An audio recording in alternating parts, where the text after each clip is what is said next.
Hello friends, welcome to learn and fun. जैसा कि आपने स्क्रीन पर अपने देख लिया है कि ये हमारा जो वीडियो है आज मैं आपके लिए लेके आई हूँ वो बीएड प्रैक्टिकल सेकंड ईयर से रिलेटेड वीडियो लेके आई हूँ कि अभी आपने देखा होगा हाल ही में 1 से 10 सितंबर के बीच एमडीयू के प्रैक्टिकल्स हुए, उसमें बीएड फाइनल ईयर के भी प्रैक्टिकल्स हुए हैं।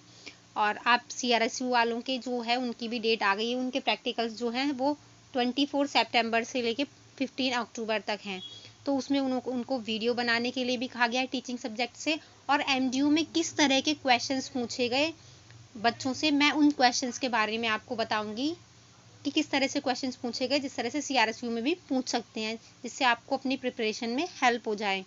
किस तरह से उन्होंने ऑनलाइन प्रैक्टिकल लिए मैं वो आपको आज बताऊंगी। तो पहले मैं आपको बता दूं कि जो ऑनलाइन प्रैक्टिकल होंगे वो गूगल मीट एक ऐप है जिसपे वीडियो कॉलिंग होती है, video calling group video calling होती है, उसके थ्रू इसमें क्या है आपको प्रैक्टिकल लिए जाएंगे। इस तरह से एमडीयू के भी हुए हैं।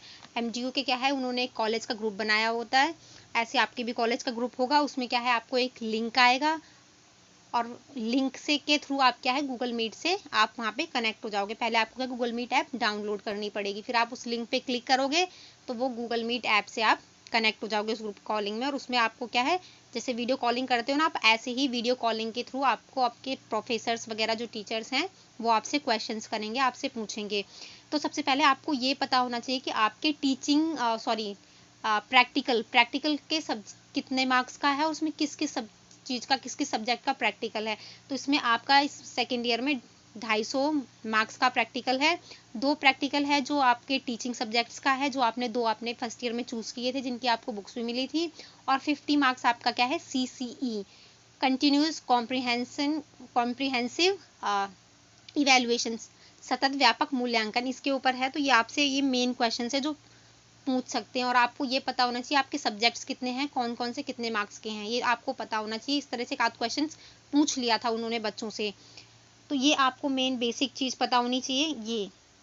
और आपको अपने टीचिंग सब्जेक्ट के बारे में ये इसमें उसमें से कुछ भी आपसे क्वेश्चंस पूछ सकते हैं। सपोज आपके पास इंग्लिश और एसएसटी है तो आप एनसीईआरटी की बुक का इंग्लिश या एसएसटी का कोई भी टॉपिक आप प्रिपेयर करके रखिए, उसमें आपको पूछ सकते हैं। किस तरह से क्वेश्चंस पूछ सकते हैं आपको कि जैसे कि सपोज मान लीजिए आपका टॉपिक एसएसटी है तो आप से टीचर पूछ सकते हैं आप एसएसटी कैसे पढ़ाओगे। सपोज एमडीयू में इस तरह से किया गया है उन्होंने कि आपसे आपको दे दिया कि आपका टीचिंग सब्जेक्ट एसएसटी है, आप आज कौन सा सब्जेक्ट कौन सा टॉपिक पढ़ाओगे, कौन सा टॉपिक आज पढ़ाओगे आप। तो जैसे सपोज आपने संविधान चूज किया तो टीचर पूछ सकते हैं आपसे कि संविधान में आप क्या पढ़ाओगे, कैसे बच्चों को इंट्रोड्यूस करोगे, आप थोड़ा बताओ। तो आपको एक्सप्लेन करना पड़ेगा उसके लिए आप किस तरह से आपका टीचिंग स्टाइल है, आपको एक्सप्लेन करना है ताकि बच्चों को अच्छे से अच्छे समझ में आ जाए। या आपने टॉपिक चूज किया मौलिक अधिकार है, मौलिक अधिकार आप बच्चे को किस तरह से पढ़ाओगे, कौन कौन सी मेथड यूज करोगे, किस तरह से समझाओगे मौलिक अधिकार। तो इस तरह से पूछ सकते हैं। यदि आपका टीचिंग सब्जेक्ट मैथ्स है, सपोज आपने मैथ्स में फ्रैक्शन चूज किया तो फ्रैक्शन को आप कैसे समझाओगे बच्चों को। सपोज आपने एक एप्पल लिया, एप्पल को 4 पार्ट्स में डिवाइड किया, 1/4, इस तरह से बच्चों को आप कैसे एक्सप्लेन करोगे वो आपकी टीचिंग मेथड देखेंगे आपको। इस तरह से पूछा जा सकता है। तो एमडीयू में तो उन्होंने डायरेक्ट इस तरह से टीचिंग मेथड वगैरह का पूछ लिया था, लेकिन आपकी भी वीडियो बनानी है तो इस तरह से आपसे क्वेश्चंस पूछ सकते हैं। आपकी बुक थ्योरी से रिलेटेड इवैल्यूएशन क्या है, जो एमडीयू में पूछा गया है वो इवैल्यूएशन क्या है, मेजरमेंट क्या है, इवैल्यूएशन और मेजरमेंट में डिफरेंट क्या है, असेसमेंट क्या है, तो इन सब तीनों में डिफरेंस क्या है, माइक्रो टीचिंग क्या है और उसका टाइम क्या होता है। ठीक है, माइक्रो टीचिंग क्या है और मैक्रो टीचिंग क्या है, इसका टाइम पीरियड क्या होता है। तो इसके बारे में आपसे क्वेश्चंस पूछ सकते हैं। ये जो क्वेश्चंस मैं आपको बता रही हूँ ये एमडीयू में पूछे गए हैं। सपोज आपका कंप्यूटर सब्जेक्ट है किसी बच्चे का तो उससे ये पूछा गया था एमडीयू में कि कंप्यूटर में कितनी फंक्शनल की होती हैं। तो आपको आपके सब्जेक्ट से रिलेटेड कोई भी क्वेश्चंस पूछ सकते हैं वहाँ पे।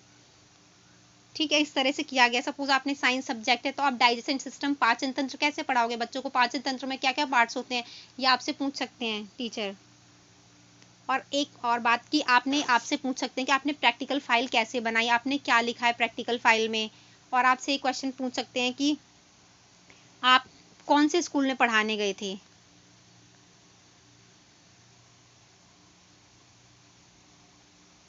कौन से स्कूल में पढ़ाने गए थे, आपने किस तरह से बच्चों को पढ़ाया, कौन कौन सी एक्टिविटी कराई यहाँ पर, और कोई फंक्शन हुआ या क्या हुआ, आपने किस तरह से वहाँ पे सबकी हेल्प की या क्या किया, तो इस तरह से आपने क्या एक्टिविटी की, कौन सा मेथड यूज़ किया, किस तरह से पढ़ाया, ये आपसे पूछ सकते हैं। आपका एक्सपीरियंस कैसा रहा, बच्चों ने कैसा रिएक्ट किया, बच्चों को समझ में आया नहीं आया, तो इस तरह से क्वेश्चंस आपको जो है एग्जाम में पूछ सकता है एग्जामिनर। और आप जो है आपको वीडियो बनानी है, थोड़ा सा मैं वीडियो के बारे में बता दूं आपको। तो 6 to 8 जो बीएड वालों का होता है वो उनका 6 to 8 होता है। 6 to 8 जो भी आपका टीचिंग सब्जेक्ट है उसमें से आप क्या है उस सब्जेक्ट की एनसीईआरटी बुक उठाइए किसी भी क्लास की, और आप उसमें से एक अच्छा सा टॉपिक चूज कर लीजिए जिसे आप अच्छे से एक्सप्लेन कर सकते हैं वीडियो में। आप क्या है अपने घर में आप बोर्ड बना सकते हैं या आप लैपटॉप के थ्रू पढ़ा सकते हैं, बोर्ड बना के करके इस तरह से आपको पढ़ाना है। ऐसा लगना चाहिए कि आप क्या है एग्जैक्ट किसी बच्चों को पढ़ा रहे हो। आप जैसे आप अपना ट्यूशन वगैरह पढ़ाते हो तो आप सामने पढ़ाते हो, वीडियो बना सकते हो समझाते हुए, तो इस तरह से आप कर सकते हो। ऐसा लगना चाहिए कि आपके सामने एकदम एग्जैक्ट बच्चे बैठे हों और आप एक प्रोफेशनल टीचर हो। आपको एक्सपीरियंस है पढ़ाने का, एक तरह से कॉन्फिडेंस में पढ़ाना है, बिल्कुल भी आपको कॉन्फिडेंस लो नहीं होना चाहिए। अच्छे से एक्सप्लेन करना है ताकि बच्चों को समझ में आ जाए, और टीचिंग मेथड्स इजी यूज़ करना है। कुछ आप ट्रिक्स यूज़ कर सकते हो, कुछ गेम की ट्रिक, कुछ गेम्स की ट्रिक होती है, गेम की ट्रिक जिससे बच्चों को अच्छे से समझ में आ जाता है। ठीक है, तो इस तरह से आप उसमें यूज़ कर सकते हैं अपनी वीडियोस में, अपनी वीडियोस को अट्रैक्टिव बनाने के लिए। बहुत से सारे गेम होते हैं, गेम के थ्रू बच्चों को समझाया जाता है, आप वो यूज़ कर सकते हो। और आपको कुछ भी पूछना है इसमें, इससे रिलेटेड कुछ भी आपकी क्वेरी है तो आप मुझसे कमेंट बॉक्स में पूछ सकते हो। प्रैक्टिकल के बारे में मैं आपको ज़रूर रिप्लाई करूँगी। कोई भी क्वेश्चंस है आपके तो आप कमेंट बॉक्स में ज़रूर पूछिए। और तो आज की वीडियो में इतना ही। तो आई होप आपको ये वीडियो आपके प्रैक्टिकल में हेल्प करेगी। तो प्लीज़ इसको लाइक कीजिएगा, अपने फ्रेंड्स के साथ ज़्यादा से ज़्यादा हो सके शेयर कीजिएगा ताकि वो भी अपनी प्रैक्टिकल के अच्छे से प्रिपरेशन कर सकें और कर सकें। And thank you for watching.